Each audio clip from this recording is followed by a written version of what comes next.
We begin the hour with developments in Belgium, which has come under unprecedented terror attacks. More than 30 people have been reportedly killed in what appears to have been highly coordinated twin attacks at a Brussels airport and a metro station. So the security, of course, has now been bolstered across Western Europe following the attacks, and some cross-border transport has also been halted.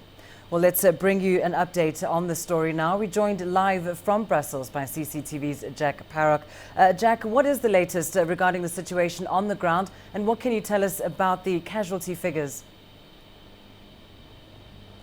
Well, at the moment, we know that at least 35 people have died, more than 200 injured. Those numbers are changing and sadly rising as we go reporting on this story. It happened at 8 a.m, the first attack at the airport this morning, local time, and 9 a.m. at Malbec Station, which is just about 400 meters down the road behind me.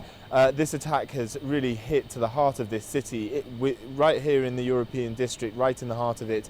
Malbec Station is a station that many people use to get into these EU buildings, and the Zaventem Airport is the airport that serves this city. All of us use it to go on holiday, for work and business trips, etc.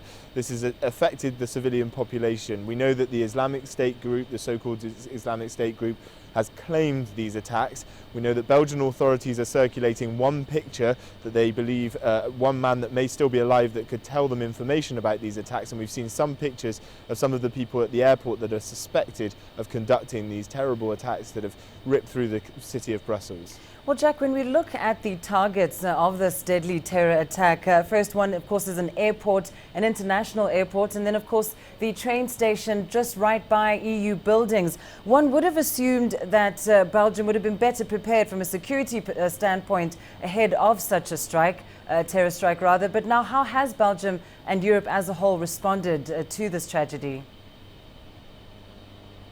Well, we've seen security measures across Western Europe go to their highest level. Obviously, major concerns about further attacks.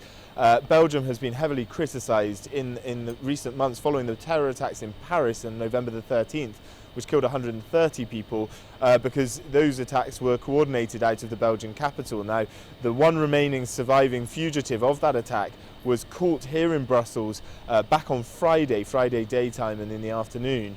And we were warned of further attacks by the Belgian Prime Minister Charles Michel.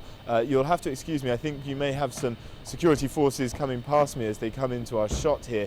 They're obviously doing their job to try and make sure that the city is secure, and obviously we're very glad that they're doing their job. But as I said, the security forces have been criticised heavily since the Paris attacks, and there will be some criticism we expect in the coming days and weeks. All right, well, let's leave it there for now. Thank you very much, Jack Parrock, live for us there in Brussels, keeping a close eye on this developing story.